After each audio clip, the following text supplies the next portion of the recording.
Saudara-saudari terkasih, salah satu pertanyaan yang sulit untuk saya jawab setelah menjadi imam adalah, Romo bisa mengusir setan? Romo bisa mengusir roh jahat? Ya, saya akan berkata, tentu saya bisa mendoakan. Masalahnya apakah setelah saya doakan setannya keluar atau tidak, saya belum tahu bagaimana caranya. Tapi orang-orang sering berkata, berprasangka dengan pertanyaan seperti itu, Romo, ada saudara saya, dia di bawah kuasa kegelapan.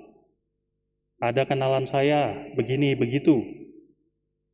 Dia di bawah roh jahat. Dia suka makan banyak seperti orang kesetanan misalnya. Setiap prasangka atau pernyataan-pernyataan yang menilai orang lain sebagai sesuatu yang jahat seringkali membuat diri kita sendiri sebenarnya yang ada di bawah kuasa kegelapan atau di bawah kuasa yang jahat. Tanpa tahu masalahnya, tanpa tahu apa yang sebenarnya terjadi, seringkali kita juga punya prasangka buruk terhadap orang lain dan menilai orang lain sebagai yang jahat.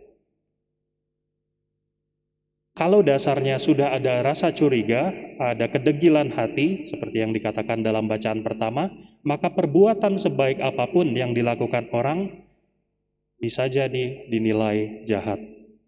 Dalam Injil hari ini, Yesus dituduh oleh beberapa orang yang menyaksikan perbuatan baik yang dia lakukan, yaitu mengusir setan dari seseorang yang membisukannya.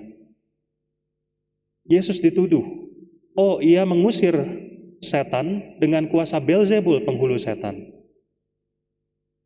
Ada yang meminta tanda dari surga, tidak mempercayai dia dan mau mencobai dia. Justru prasangka, tuduhan, rasa diri lebih baik daripada orang lain yang sering kita punya, itulah kuasa yang bukan berasal dari Allah. Maka pertanyaan Yesus penting bagi kita untuk kita renungkan. Dengan kuasa apakah kamu mengusir setan? Dengan kuasa apakah kamu dibebaskan atau membebaskan dirimu dari suatu belenggu?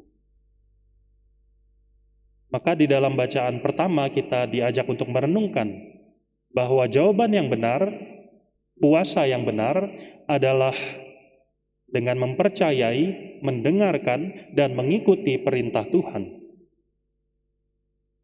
Dalam bacaan pertama dikatakan demikian, dengarkanlah suaraku, kata Tuhan, maka aku akan menjadi Allahmu dan kamu menjadi umatku. Dan ikutilah seluruh jalan yang kuperintahkan kepadamu supaya kamu berbahagia.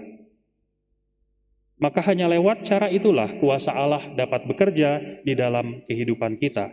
Kita menjadi umat Allah.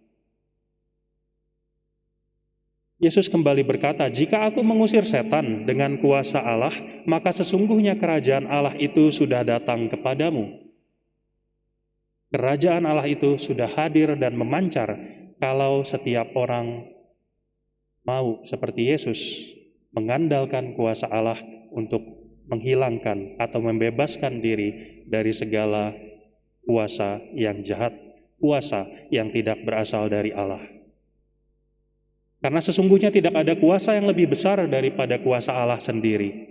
Baik itu kuasa setan, kuasa beban pikiran yang menjatuhkan kita, penderitaan, nafsu, atau kedengkian kepada orang lain, itu dapat kita kalahkan kalau kuasa Allah lebih besar daripada itu semua.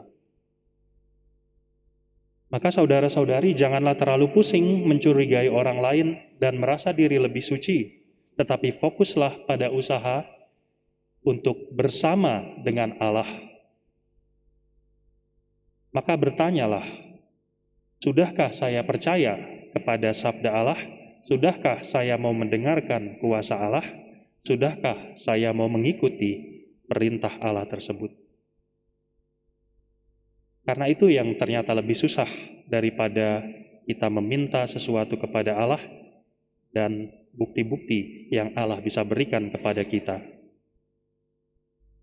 Siapa tidak bersama aku, ia melawan aku, dan siapa tidak menyatukan bersama aku, ia mencerai-beraikan. Mari kita mawas diri, seringkali tuduhan-tuduhan, prasangka-prasangka buruk kita kepada orang lain. Itulah tindakan yang mencerai-beraikan, tidak menyatukan bersama Allah.